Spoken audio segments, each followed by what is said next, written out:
The evening rush at Golden Palace restaurant was finally winding down.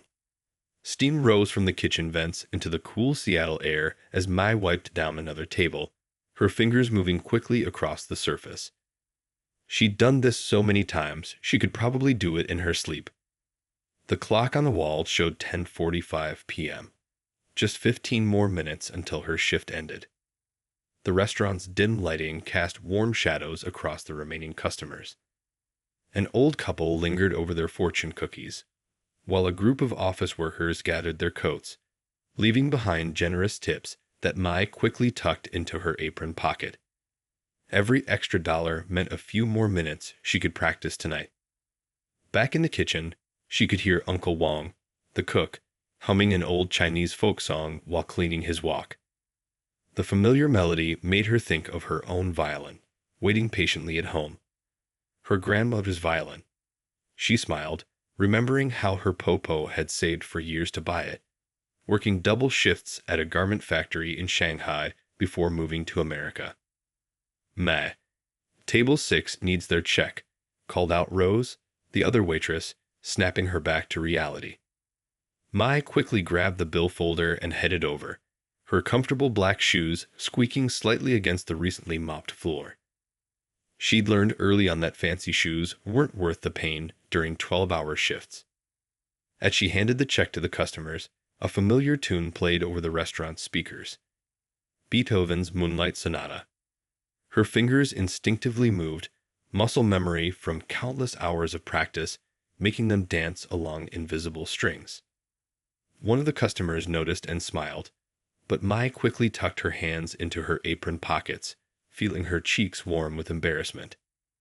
Finally, her shift ended. In the staff room, May changed out of her work uniform, the smell of fried rice and ginger still clinging to her clothes. She pulled her long black hair free from its tight bun, massaging her scalp. Her shoulders ached from carrying heavy plates all day, but that wouldn't stop her from practicing tonight. The bus ride home was quiet, just the way she liked it. Through the window, she watched the city lights blur past, each one a tiny star in Seattle's endless night sky. Her small backpack held the day's tips, enough for next week's groceries, with a little left over for her violin string fund. Her apartment building wasn't much to look at. Just another brick building squeezed between a laundromat and a convenience store. The elevator was broken again, so she climbed 5 flights of stairs, her footsteps echoing in the empty stairwell. Sometimes she'd practice scales in her head as she climbed, turning the mundane task into a musical exercise. Inside her tiny studio apartment, everything had its place. A small bed tucked in the corner, a kitchen barely big enough to cook instant noodles, and most importantly, her violin case propped carefully against the wall. The case was worn, its black leather cracking at the edges, but the instrument inside was pristine. Mai changed into comfortable clothes, made herself a cup of tea, and opened the window slightly. The cool night air drifted in, carrying the sounds of the city, distant car horns, the rumble of the late-night train, the hum of streetlights. She lifted the violin from its case, the wood smooth and familiar under her fingers. As she began to play, the day's exhaustion melted away. The first notes of Vivaldi's Spring filled her small space, floating out through the crack in the window and into the night. In these moments, she wasn't just a waitress anymore. In these moments, with her grandmother's violin tucked under her chin and music flowing from her fingertips, she was exactly who she was meant to be. Her neighbors never complained about her late-night practice sessions. Mrs. Kim from next door once left a note under her door saying the music helped her baby fall asleep. The college student downstairs would sometimes leave encouraging sticky notes in the elevator. These small kindnesses kept her going, even on the hardest days. Tomorrow would bring another long shift of carrying plates and taking orders. But for now, in her tiny apartment high above the city streets, May played her heart out, each note carrying her closer to her dreams. Every Tuesday and Thursday at exactly 3:15 p.m., the little bell above the Golden Palace's door would chime, and in would walk the old man Mai had come to think of as the clockwork customer. He always chose the same corner booth by the window, where afternoon sunlight scattered across the worn red vinyl seats. The other waitresses called him Mr. Lee, though none of them knew if that was really his name. He had been coming to the restaurant long before Mai started working there. His order never changed. 1 slice of apple pie and black coffee, no sugar, no cream. The coffee had to be fresh and the pie slightly warm. Today, Mai noticed his hands as she poured his coffee. They were strong hands, marked with age but still graceful. His fingers tapped silently on the table's edge, following the rhythm of the classical music playing softly through the restaurant's speakers. She recognized the piece, Mozart's Piano Concerto No. 21. Without thinking, she started humming along. "You know Mozart?" he asked, looking up at her for the first time in months of serving him. His eyes were kind behind wire-rimmed glasses, the corners crinkled with smile lines. Mai felt her cheeks flush. "Yes," she answered, then added quietly, "I play violin." "Ah," he said, nodding as if this explained something important. "You have musician's hands. I noticed how you pour tea, always from the wrist, like a bow stroke." That simple observation opened a door between them.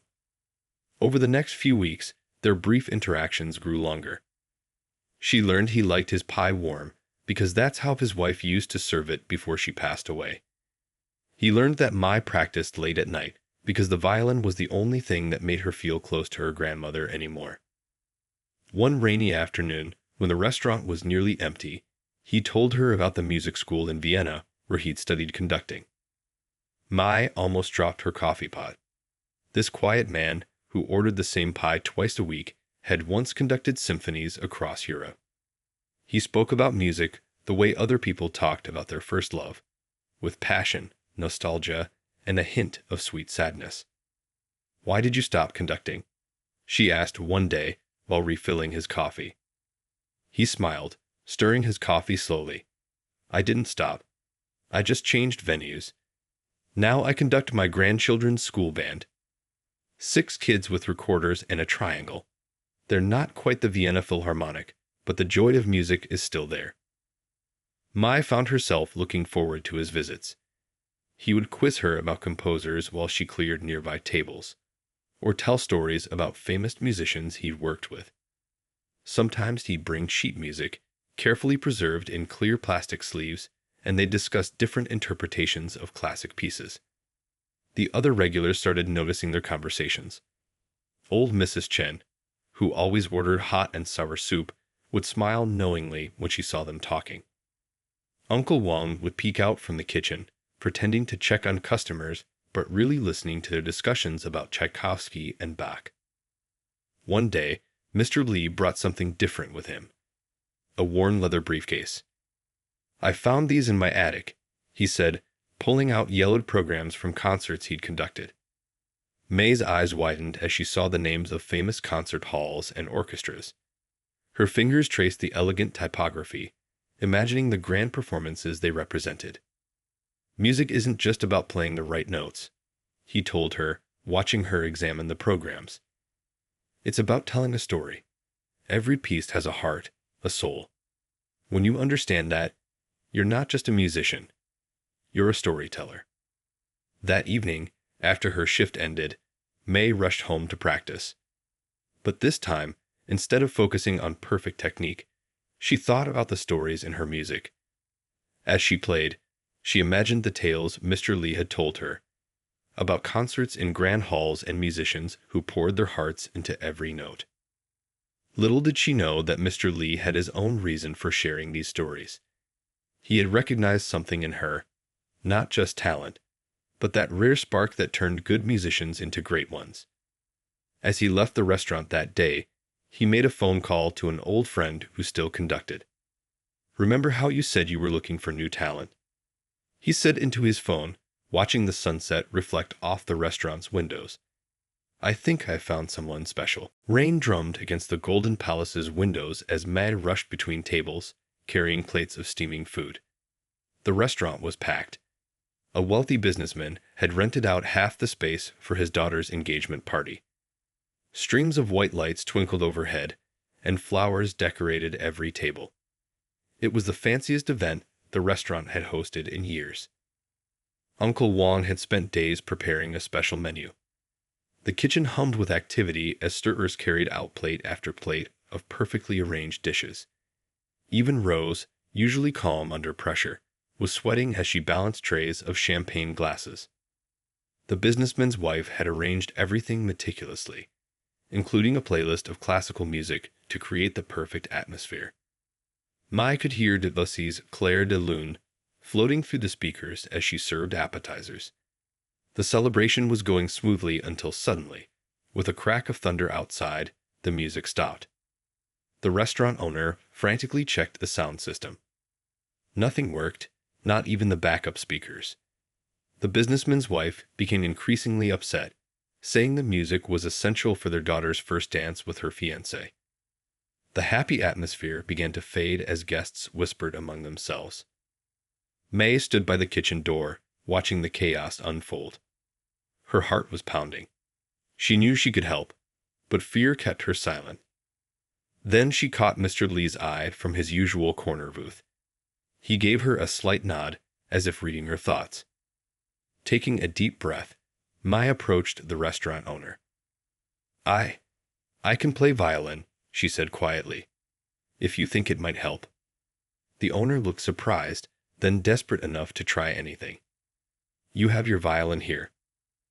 Mai always kept it in the staff room, wrapped carefully in its case. She'd planned to practice during her break, as she often did. Running to get it, her hands trembled as she opened the case. Her grandmother's violin gleamed under the fluorescent staff room lights. When she returned to the dining room, conversations stopped. Guests turned to look at the waitress in her simple black uniform, holding a violin. May's throat felt dry. She hadn't played for an audience since her high school recital years ago. She positioned the violin under her chin, closed her eyes, and began to play. The first notes of Pachelbel's canon in D filled the room. She'd played this piece hundreds of times, usually alone in her apartment. But tonight, something was different. Tonight, she wasn't playing for herself. She was playing for a young couple in love, for their families, for everyone who had come to celebrate with them. The music flowed through her, sweet and pure. She thought of her grandmother, who had worked so hard to give her this gift. She thought of Mr. Lee's words about music telling stories. This was her story too, about dreams hidden behind aprons and late-night practice sessions. When she opened her eyes, she saw the engaged couple had started dancing. Other couples joined them, moving slowly across the restaurant floor. The businessman's wife was wiping tears from her eyes. Even Uncle Wong had stepped out of the kitchen to listen, still holding his spatula. Mai played through several pieces, each flowing naturally into the next. She played Vivaldi's Spring, then transitioned into lighter, more contemporary pieces she'd learned for fun. Her fingers moved with confidence now, her body swaying slightly with the music. When she finally lowered her bow, the room erupted in applause. The bride-to-be hugged her, the businessman pressed a generous tip into her hand, and guests crowded around to compliment her playing. In all the excitement, only May noticed Mr. Lee quietly making a phone call in his corner, smiling as he watched the scene unfold. Later that night, as she cleaned up after the party, May found a business card on her serving tray. It was cream-colored, elegant, with gold lettering that read, City Symphony Orchestra. On the back, in Mr. Lee's careful handwriting, was a note. Some stories deserve a bigger stage. Audition tomorrow at 2 p.m. I've arranged everything. Mai held the card carefully, as if it might disappear. Through the window, she could see the rain had stopped. Stars peeped through breaks in the clouds, twinkling like the promise of something new beginning. The morning air was crisp as Mai climbed the steps of the old music school building. It was 6 a.m., 2 hours before her restaurant shift would begin. Her breath formed small clouds in the cold air as she pulled her violin case closer. This had become her new routine over the past month. early morning practices with Mr. Lee before work, then late-night practice sessions in her apartment. The building was quiet at this hour, their footsteps echoing in the empty hallways. Mr. Lee had arranged to use one of the practice rooms through his old connections. The room wasn't fancy, just 4 walls, a piano that had seen better days, and a large window that faced east, letting in the morning sun. "Music is like cooking," Mr. Lee said one morning, as Mai worked through a difficult passage. "Anyone can follow a recipe, but a true chef knows when to add a pinch of this or that. They feel it in their heart." He tapped his chest for emphasis, making Mai smile. It reminded her of Uncle Wong in the restaurant kitchen, always talking about cooking with feeling. These morning sessions were different from any music lesson Mai had ever had. Sometimes they wouldn't even touch their instruments. Instead, Mr. Lee would tell stories about great musicians he'd known, each tale containing a lesson. He taught her about the courage of a famous pianist who played through air raid sirens during wartime, about a violinist who practiced in secret during a revolution, about musicians who never gave up despite every obstacle. "Your grandmother's violin," he said one day, carefully examining the instrument. "It has stories in its wood. Every time you play, you add to those stories." His fingers traced the subtle marks and scratches that showed its age. "This violin has been loved, and it shows." The lessons weren't always easy. Some mornings, Mai's fingers were stiff from carrying heavy trays the night before. Dark circles formed under her eyes from lack of sleep. But Mr. Lee never let her give up. When she struggled with a particularly challenging piece, he would say, "Remember the rain," referring to the night of the engagement party when she had played without fear. One morning, after an especially difficult practice session, Mai found herself fighting tears of frustration. Mr. Lee quietly made them both tea in paper cups he brought from home. "You know," he said, sitting beside her on the piano bench, "I once conducted a performance where the lead violinist's string broke mid-symphony. Do you know what she did?" Mai shook her head, sipping the hot tea gratefully. "She switched violins with the second chair player without missing a single note. The audience never knew." He smiled at the memory. "But here's the real story. She had practiced that emergency switch hundreds of times. She prepared for everything, even the unexpected." That lesson stuck with Mai. She began preparing differently, thinking about every possibility. She practiced playing standing up, sitting down, in cold rooms and warm ones. She played her pieces backwards, forwards, in different keys. Each morning, Mr. Lee would present a new challenge, and each morning, she would rise to meet it. Sometimes, other musicians would drift into their practice room, drawn by the music. They never stayed long, but Mai could see in their eyes that they recognized something special happening in that simple room. Mr. Lee noticed too. "They hear your grandmother's stories in your playing now," he would say, his eyes twinkling. As weeks passed, Mai's playing transformed. Notes that once felt like mathematical equations became conversations, became poetry. Mr. Lee taught her to play not just with her hands, but with her whole heart. "Music isn't in the fingers," he would say. "It's in the space between the notes and the silence that makes the sound mean something." One morning, as sunshine streamed through the dusty practice room window, Mr. Lee listened to Mai play with his eyes closed. When she finished, he was quiet for a long moment. "I have something to tell you," he said finally. "The symphony, they're holding auditions next month for their new season." He pulled out a formal-looking letter from his coat pocket. "I've already submitted your application." Mai's heart stopped. The city symphony was professional level. People studied their whole lives to play there. "But I'm not ready," she whispered. Mr. Lee smiled, the same smile she'd seen countless times over coffee and apple pie. "Ready isn't something that happens to you," he said gently. "It's something you decide to be." He handed her the letter. "The question is, what do you decide?" Through the window, Mai could see the city waking up. Soon she would need to head to the restaurant, put on her apron, and start another day of serving tables. But right now, in this moment, holding that letter, she felt something shift inside her. Like a key change in music, like the moment when a difficult piece finally clicks into place. The letter from the chamber music ensemble sat on May's tiny kitchen counter for 3 days. She would look at it while eating her midnight bowl of noodles after work, the elegant letterhead catching the dim light from her apartment's single window. The offer was both amazing and terrifying.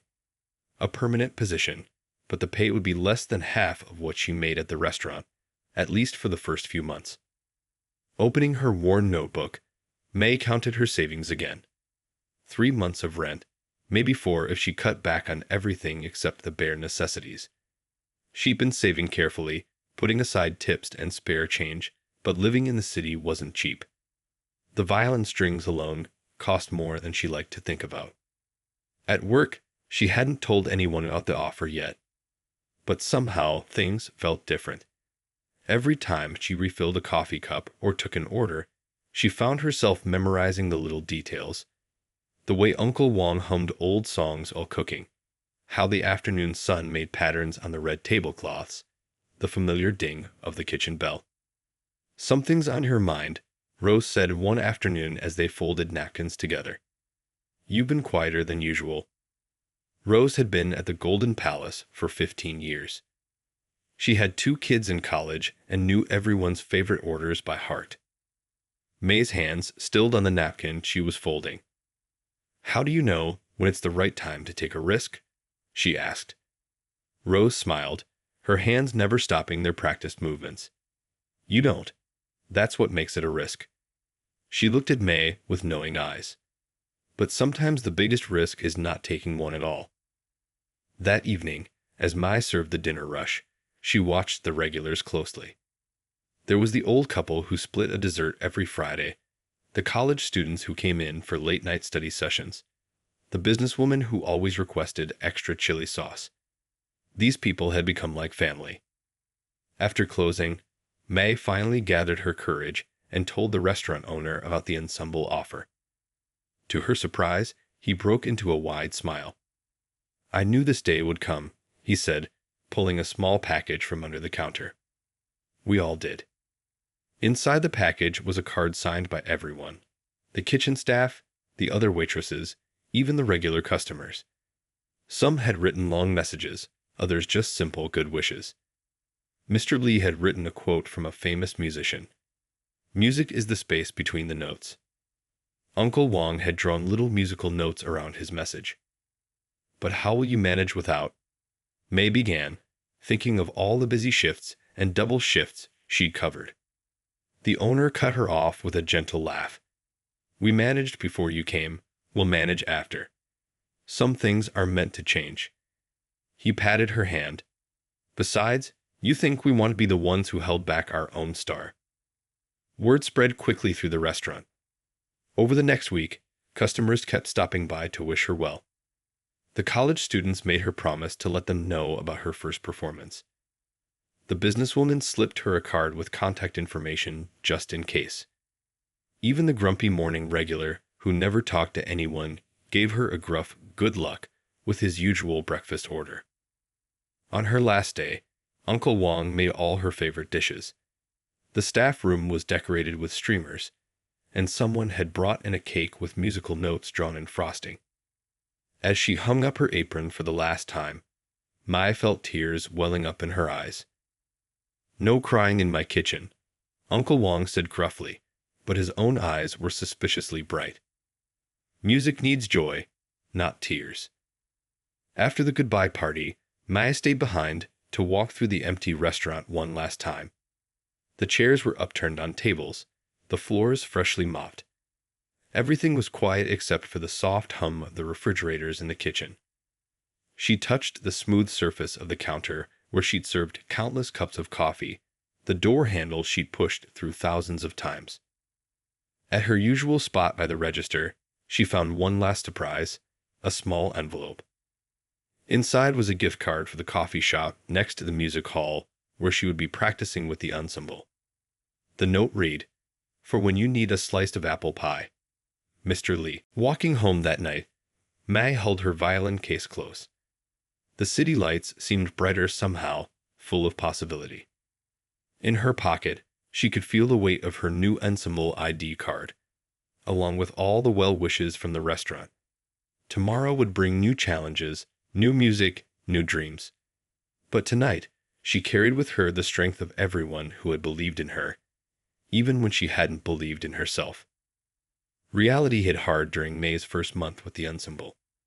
The practice schedule was intense. 8 hours a day, 6 days a week. Her fingers developed new calluses, different from the ones she'd gotten from carrying hot plates. Some nights, she soaked her hands in warm water, watching the city lights flicker through her window while eating instant noodles for the third time that week. The other musicians were welcoming but focused. Many had been playing professionally since they were children, their techniques polished by years at prestigious music schools. Mai felt the gap in her experience every time they discussed famous conductors or referenced music theory concepts she'd never learned. One particularly tough morning, after struggling with a complex piece, she heard 2 other violinists whispering, "Isn't she the one who used to be a waitress?" They weren't being unkind, just curious, but the words stung. During their break, Mai slipped away to the coffee shop where Mr. Lee had given her the gift card. The familiar smell of coffee and pie made her eyes water. Music is music, Mr. Lee had told her during their last lesson. It doesn't care where you learned it. She repeated these words to herself as she practiced late into the night. Her apartment walls, absorbing the sound of repeated passages, played over and over until they were perfect. To make ends meet, May started playing in the subway station on Sunday afternoons. She'd set up near the exit where the acoustics were best, her violin case open for donations. Sometimes she'd play the classical pieces she was learning with the ensemble. Other times she'd play the folk songs her grandmother had taught her. People would stop, listen, smile, drop a few coins or bills. A young girl once asked her mother, loud enough for May to hear, "Is she famous?" The mother replied, "Not yet, sweetheart." May played an extra lively piece after that, making the little girl dance all the way to the escalator. The ensemble's first tour was supposed to be their big break, 6 cities in 2 weeks. But 2 days before they were set to leave, their sponsor pulled out. The news hit everyone hard. Some of the musicians had already given up their apartment leases, expecting to be on the road. That evening, Mai walked to the Golden Palace. She didn't go in, just stood outside looking through the window. She could see Rose balancing 3 plates on her arm. Uncle Wang's shadow moving in the kitchen, the familiar dance of restaurant life continuing without her. For a moment, she wondered if she'd made a mistake. Then she noticed something new, a small poster in the window advertising live music nights. Local musicians would come play while people ate. The restaurant owner had started it after she left, inspired by her story. Through the glass, she could see a young pianist setting up in the corner where she used to play. Walking home, May made a decision. She pulled out her phone and called some of the wedding planners whose cards she'd collected during her restaurant days. "I'm a violinist," she said. "I'm available for events." She created simple business cards at the copy shop, designed flyers for private lessons. Her first student was the daughter of one of her old restaurant regulars. The girl was just beginning, struggling with the basics. Teaching her reminded May of her own early days, of the joy of making music for the first time. Soon she had 3 students, then 5, then a small weekend class. Between teaching, practicing, subway performances, and wedding gigs, May's schedule became even busier than her restaurant days. But this time, every minute was filled with music. She kept a jar in her kitchen where she saved part of every dollar she earned, her tour fund, she called it. The ensemble would need money for their next attempt, and she wanted to be ready. One evening, after a long day of practice and teaching, May treated herself to dinner at a small noodle shop. The owner had a radio playing classical music. As she ate, she recognized the piece. It was one she'd been struggling with that morning. But now, Hearing it while sitting quietly with her bowl of noodles, she understood it differently. The music wasn't just notes on a page. It was the sound of perseverance, of dreams being built one note at a time. Back in her apartment, Maya picked up her violin. Her grandmother's violin. The one that had seen her through long restaurant shifts, early morning lessons, subway stations, and wedding ceremonies. She began to play, and this time, the difficult passage flowed naturally. Sometimes you had to step back to move forward, like taking a breath before singing a long phrase. The concert hall buzzed with energy as people filled the seats. Behind the curtain, May stood in her black performance dress, holding her grandmother's violin. A year had passed since she'd left the Golden Palace, a year filled with countless hours of practice, street performances, and teaching. Now here she was, about to perform as first chair in the Seattle Chamber Orchestra's Winter Showcase. She peeked through the curtain. In the front row, she could see Mr. Lee in his best suit, sitting next to the restaurant owner. Rose had taken the night off to come, and even Uncle Wong had closed the kitchen early. They sat together, these people who had believed in her before she believed in herself. Next to them was an empty seat, reserved for her grandmother, who lived on in every note May played. The dressing room mirror reflected a different person from the waitress who used to hum classical music while pouring coffee. Her hands, once calloused from carrying hot plates, now bore different marks, the subtle indentations on her fingers from countless hours of pressing violin strings. 5 minutes, called the stage manager. May took a deep breath, remembering all the moments that had led to this night. The rainy evening when she first played for the engagement party. The early morning practices with Mr. Lee. The subway stations where she'd performed for strangers. The wedding ceremonies where she'd played while brides walked down aisles. The small students who looked at her with big eyes as they held their first violins. As she waited in the wings, she could hear the murmur of the audience, the rustle of programs, the soft cough of someone in the distance. These were the sounds she used to hear from the other side, when she would save up to buy the cheapest seats in the highest balcony, dreaming of being on stage. The conductor appeared beside her. "Ready?" he asked kindly. She nodded, grateful for his warm smile. He had taken a chance on her, just as Mr. Lee had, just as everyone at the Golden Palace had. The lights dimmed. The audience quieted. Mai walked onto the stage, her heels making soft sounds on the polished wood. The spotlight felt warm on her face as she took her position. In that moment, she wasn't nervous. This stage felt as familiar as the restaurant floor she'd walked thousands of times. She looked at her violin, thinking of her grandmother's hands saving every extra dollar to buy it. The wood glowed under the stage lights, every scratch and mark telling the story of their journey together. When the conductor raised his baton, May raised her bow. The first notes of Vivaldi's Winter filled the concert hall. The same piece she'd played that rainy night at the restaurant, but different now. Richer. Fuller. Every note carried the weight of her experiences, the early mornings, the late nights, the moments of doubt, the small victories. As she played, she thought of the little girl in the subway who had asked if she was famous. She thought of her students learning to make their first sounds on tiny violins. She thought of Rose's words about taking risks, of Uncle Wong's lessons about cooking with feeling, of Mr. Lee's stories about music having a heart. The music flowed through her, not just from her fingers, but from her soul. Each phrase told a story, of a waitress who dared to dream, of a community that lifted her up, of a grandmother's love that crossed oceans and generations. The violin sang with all the joy and pain and hope of her journey. When the final note faded into silence, there was a moment of complete stillness. Then the audience erupted in applause. May looked toward the front row, seeing tears in Mr. Lee's eyes. The restaurant owner was beaming. Uncle Wong was clapping so hard his glasses had slipped down his nose.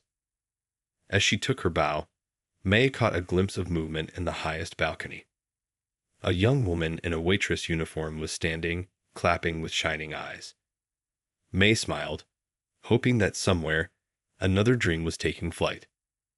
After the performance, backstage was filled with flowers and congratulations. But the moment that touched her most was when her old restaurant family surrounded her, Uncle Wong pressing a container of her favorite dumplings into her hands. "Music needs fuel," he said gruffly, his eyes suspiciously bright. Mr. Lee hugged her, whispering, "Your grandmother would be so proud." Mai held him tight, knowing that every note she played carried the love of everyone who had helped her reach this moment. Later that night, after all the celebrations, Mai returned to her apartment. She placed her violin in its case with care, next to the framed photo of her grandmother.